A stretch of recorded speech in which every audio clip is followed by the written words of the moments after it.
Hello and welcome to this breaking news edition of Convict Inc. I'm your host, Robert Rosso. Earlier today, I woke up to a message from a friend of mine who had some news to share with me about a guy named Danny Bifield. Danny Bifield, otherwise known as Diamond Dan, is a member of the Hells Angels. In 2002, while I was serving time at Lewisburg, I had the pleasure of meeting Danny Bifield. Right off the bat, I gotta say this about Danny. I don't know of another person who laughed and joked so much in federal prison as Danny Bifield. I would be not doing the story justice or holding back truth if I did not say that Danny absolutely did a lot of sex play. And what I mean by that is, guys in prison do a lot of homo jokes, whatever you want to say. And Danny was for sure on that kind of time. Now, that's not to say that he didn't engage in that type of activity. He liked to play a lot and was just generally a happy-go-lucky person. Very few days can I ever remember Bifield sad, down, depressed, gloom, it's just doom and gloom kind of look, or glum, whatever you want to say. Just an all-around upbeat guy. And I must say this too. I've said before about mob figures that some people would be disappointed if they learned what the guys were like on the inside. If you met Danny Bifield, I'm not going to say anybody would be disappointed. I'm saying that you wouldn't necessarily think of the biker type right off the bat. I think when a lot of people imagine, especially Hells Angels, motorcycle guys, think of the guys with the beard, straight face, always angry. I'm doing the motorcycle, but just unpleasant, tough, whatever you want to say. No nonsense attitude. It's all about crime, parties, sex, drugs, or whatever. And to all you angels, I didn't mean to put the drug thing in there. I'm saying people understand what I'm trying to get at. When you meet Danny, you wouldn't see this. Now, Danny and I played handball a lot, and this guy, let me tell you something, phenomenal at handball. He was, at least from 2002 to 2007. I mean, we used to go out, instead of going to lunch, we would go play handball. And I can play, and I was decent, and I played in some A-League tournaments, but didn't win. Danny was a beast. And I think, I was trying to think back about this earlier. I think I only beat him one time.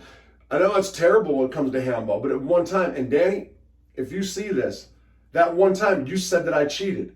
I did not cheat. I remember that. I remember the ball, it was on the line. And he swore that I was cheating, and I did not cheat. I'm telling you that, bro. But anyway, so let me get to the part. I got a message earlier, and what had happened, what this is Danny's girl. And I want to get this straight, because this came from, maybe this is going around the HA, maybe this is around news. I don't know yet, okay? And I'm not trying to overstep my bounds, and I'm not trying to put something out there that people don't want to hear. So all you Hells Angels, understand that.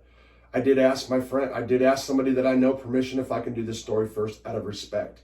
And this was more of as a respect to a guy that I did time with, that I have fond memories of, than as a member. Okay, so I just want to put that out there. But nevertheless, I got the permission. So what had happened was this. In September the 5th, Danny he was sent to a hospital in Alabama. Now, it should be noted that Danny's serving time for racketeering charges. Originally, I believe he was patched up in New York. And after he got out of prison went down in 1981, I believe. I don't know how many times since then, but apparently he became a member of a chapter in South Carolina. Not only a member, he became the president of a chapter down in South Carolina. I don't want to put the chapter out. I know what it is. I just didn't. I'm trying to watch this, okay, you guys? So anyway, Danny rose the ranks, became president of said chapter, and then ultimately got hit on racketeering charges. And that's the typical what the government does. There's going to be drugs, money laundering, robberies. I don't know that guilt or innocence. He pled guilty to this.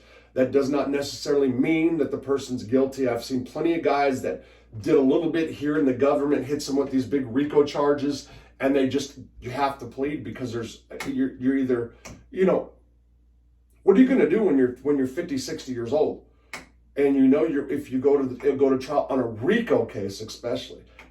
People don't understand about RICO is that you can do something a million years ago and they can loop you into it. I can get into the actual law and what it does, but it's irrelevant here. Just understand that when they hit you for RICO, it's tough to get out of. And side note, Giuliani has what he's coming. Got what he has. He got what he deserves as far as that RICO thing. And I don't want to get on the Trump thing because I think Trump's definitely a political move what they're doing to him. But Giuliani was one of the first to really pursue the RICO law. Went after a good friend of mine, Carmine Persico, with that law. So I think it's funny that Giuliani's getting wrapped up in that RICO case. And Danny pled guilty ultimately to the RICO, and he got 17 years, I believe. And this was in 2015. Shit, my computer went off. Anyway, so that's irrelevant. But here's what happened. So apparently this is how it all went down. So he's in the hospital as of September the 5th. On August 23rd, they took him out and had a toe removed. There was an infection in his toe. The surgery seemed to be going well, but shortly thereafter, it began to swell and hurt. Medical personnel, I should say, in the prison took a look at it. They sent him to the outside hospital, and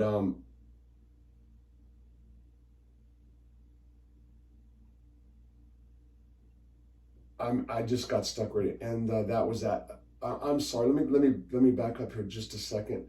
I think the email's a little unclear. They might not have amputated his toe until he went out. Maybe they fixed his toe after 4 years. He had a problem with his toe. That's what it is. He had a problem with his toe, but they did surgery on it. There was swelling in it, so there was an infection. Then they took him out and they amputated his toe. Right now, it appears, and this is the message originally came. It was from one person to the next, and I think it got passed around in the HAs, but it came from a source that spoke to Danny in the hospital. I think that's the best way for me to put it. Okay, and it appears that he's not doing really good. As a matter of fact, he's not doing good. The infection has spread, and by this email that I'm getting, it doesn't look good. Okay, it doesn't look good. So I'm here to do this. This is what I want people to know. I don't care what Danny's in prison for. I don't care what your opinion about bikers are. I don't. I can care less. I'm here to say that the Hells Angels that I've met in federal prison, and I can name them: Johnny Bart, Danny Bifield, and at Butner, I don't know if it was Damon, I forgot his name. I think he was out of San Diego chapter. He's California, so he's a homeboy of mine. And he went down on a bike. Side of his face was smashed. So you Hells Angels guys know exactly what I'm talking about. And I'm sorry that I can't get his name perfect. But these guys were class act. All of them. I mean, just true classy guys. People would that's maybe be disappointed because you'd think of something totally different. I can't sit here and say, of course I met these guys in prison, so obviously they committed crime. But people think that these clubs and I'm going to stick with the Angels on this piece, think that these clubs are just about violence, drugs, running amok, parties, disrespecting women and stuff like that. And they forget what it's really all about. What the number one priority of these clubs is? To ride.